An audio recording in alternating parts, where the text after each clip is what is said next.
Okay, last class we discussed about the direct foreign investment, and this is the content for the final exam. Okay, direct foreign investment, multinational capital budgeting, international corporate governance and control, country risk analysis, multinational capital structure and cost of capital, and long term debt financing. So last class we discussed direct foreign investment in a basics. Okay, just we discussed about the basics of direct foreign investment or FDI, foreign direct investment. Okay, so we covered this slide and the key points of foreign direct investment. This slide discusses about OECD stands for what are the countries under this membership. There are 37 countries, right? And how does foreign direct investment works? We discussed already. And how about the special considerations? Okay, based on Organization for Economic Cooperation and Development perspective. Okay, today we are going to discuss about types of foreign direct investment. Okay, so foreign direct investment are commonly categorized as horizontal, vertical and conglomerate. So do you know what is horizontal, vertical or conglomerate? Horizontal sometimes like this, right? And vertical is like this. Okay, and conglomerate is aggregated things, yeah, combining something. Okay, so horizontal means like you are maintaining the same product in a country and in a foreign country as well at the same time. And vertical means you need something to, for example, you are involved in a business and you need to extend something related to that business. This is not out of the business, and at the same time this is not the same type of business but related, connected to each other. And conglomerate means not necessarily you have to have the same business in your country and the foreign country as well. It could be different. There are various kinds of businesses are combined on this system to the system. Okay, so okay, let's see how about this. With a horizontal FDI, a company establishes the same type of business operation in a foreign country. With a horizontal FDI, a company establishes the same type of business in a foreign country, okay, as it operates in its home country. So whatever he is or his business is, and at the same time he is conducting the same business to the foreign country. For example, a US based cell phone provider buying a chain of phone stores in China is an example. So USA wants to capture a market in a foreign country. For example, iPhone, they are maintaining the same quality of iPhone, right? Same quality of the cell phone, and they are spreading their business to all over the world, right? And China is one of them. The quality is the same. How about vertical FDI? In a vertical FDI, a business acquires a complementary business in another country. Complementary business. Okay. For example, a US manufacturer might acquire an interest in a foreign company that supplies it with the raw materials it needs. You have a business, but you do not have raw materials in that country that you are involved. So you need to collect these raw materials from another country. So you need to extend your dealing to other companies, right, in another country. And this is the way that you are combining those things. But at this is the same process, same way process, not the different business or something like that. You understand? And what else? Conglomerate FDI. A company invests in a foreign business that is unrelated. A company invests in a foreign business that is unrelated to its core business or existing business. Because the investing company has no prior experience in the foreign company's area of expertise. maybe they don't have any expertise on that. They are just trying to acquire or they are trying to involve in a joint venture to other companies who is reputed in other country. Just you need to make a big group of companies, right? Or multinational companies, I would say. This often takes the form of a joint venture. So is this clear? And this is the important question for the exam, okay? Examples of foreign direct investment. Okay, foreign direct investments may involve merger, acquisitions, or partnerships in retail, service, logistics, or manufacturing. So they may be involved in retail business, service business, logistic business, or manufacturing business. What is logistic business? Kind of LC or something like that, right? From the manufacturing to the delivery of the products. Yeah, of course. This is the process, logistic process. So sometimes they are involved on this. So how they involve directly with the foreign direct investment? With the merger, acquisition, and partnership or joint venture, right? So they can they also can run into regulatory concern. So regulatory concern is the key thing there. Okay. For instance, in 2020, US company NVIDIA announced its planned acquisition of ARM. US company is trying to acquire a company in UK, right, which is based on chip designer, chip. In August 2021, the UK's competition watchdog announced. Competition watchdog means there is an organization who actually watch something or observe something and make a report to this. Announced an investigation. They used to investigate actually, right, based on the scenario condition which is impacting to the economy, of course, into whether the 40 billion deal would reduce competition in industry.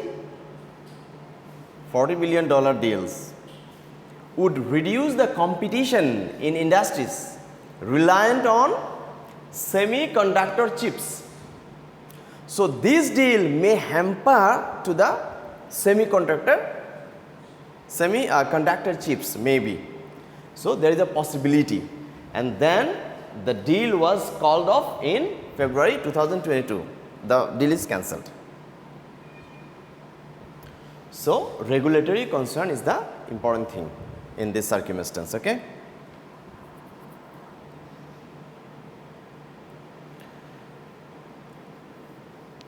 What is the difference between foreign direct investment and foreign portfolio investment? What do you understand about this thing? Foreign direct investment and foreign portfolio investment? We know about foreign direct investment, like the company is directly investing to another country. So how about foreign portfolio investment, which is not actually foreign direct investment? Do you have any idea about?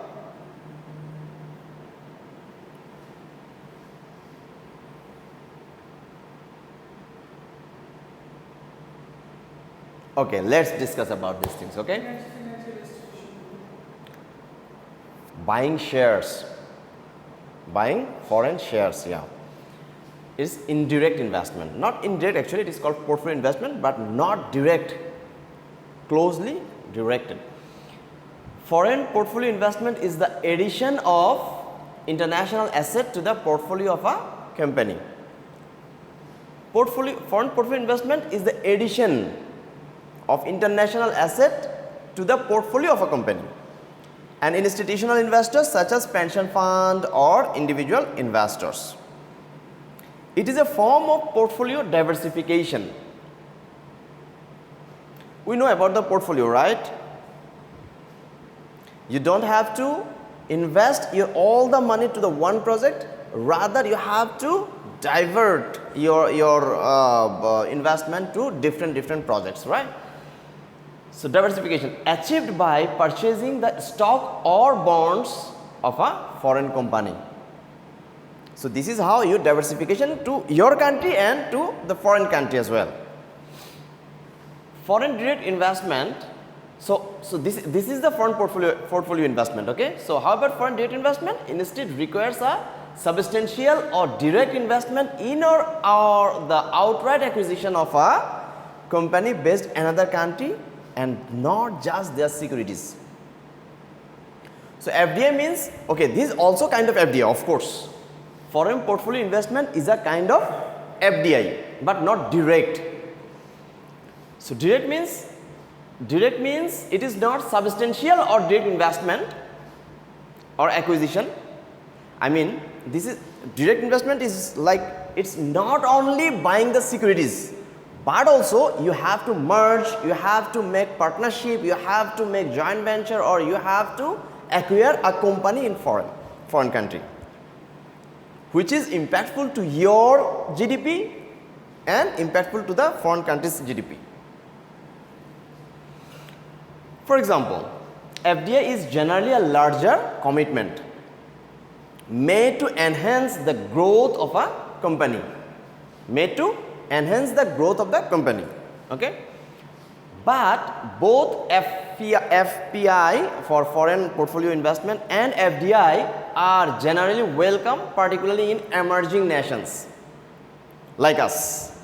Nowadays, we need foreign direct investment or foreign portfolio investment, whatever it is, right, to develop our constructional things or something like that. Notably, FDI involves a greater responsibility to meet the regulation. FDI involves a greater responsibility to meet the regulation of a country. So FPI doesn't require that much regulatory things, where FDI need to meet the regulations of the country that hosts the company receiving the investment. So now is it clear the difference between FPI and FDI? Okay, this is also important for the final exam to be noted. Okay. So now we are going to discuss about what are the advantages and disadvantages of foreign direct investment. I think advantage should be more, right? FDI can foster and maintain economic growth. Of course, no doubt about that. In both the recipient country and the country making the investment. That just I discussed before, the previous slide. Look again. FDI can foster and maintain economic growth in both recipient country and the country making the investment. Two countries, right, involved in FDI transaction or what do you call dealings. On one hand, developing countries have encouraged FDI as a means of financing the constructions of new infrastructure and creation of jobs in their local workers. If you think about the scenario of Bangladesh right now, is a similar, right? Now we need to invite FDI investors for our infrastructural development and of course the creation of job market or to reduce the unemployment rate. Whenever they are involved to make some companies or big companies or constructional things, then at the same time the worker of Bangladesh can be involved in those projects, right? So which can also contribute to minimizing this unemployment rate. All right? On the other hand, multinational companies benefit from FDI as a means of expanding their footprints into international market. This also benefit for the company there which is actually interested to invest their investment to the foreign country. They are also getting benefited from this investment. How is it?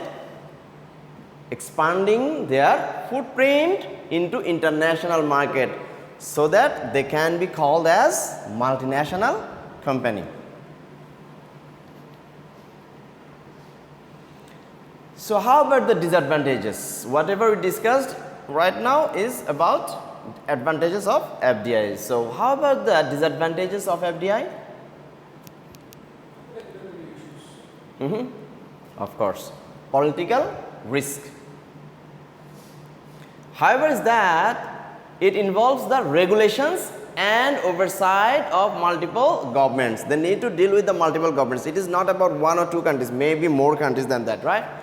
Leading to a higher level of political risk that actually we are suffering right now, right? So this is the last slide for this topic, and we are going to end of our class today by this slide, okay? Some examples of foreign direct investment. Foreign direct investment, okay? One of the most sweeping examples of FDI in the world today is the Chinese initiative. Chinese initiative known as One Belt, One Road. This program, sometimes referred to as the Belt or Road Initiative, involves a commitment by China. Commitment by China to substantial FDI in a range of infrastructural programs. Throughout, this initiative involves what? Africa, Asia, and even a parts of Europe. So the program is typically funded by the Chinese state-owned enterprises and organizations, private organizations, but they are involved in the Chinese government, okay? Similar programs are undertaken by other nations and international bodies, including Japan, United States, and European Union. So there are a lot of projects like this actually.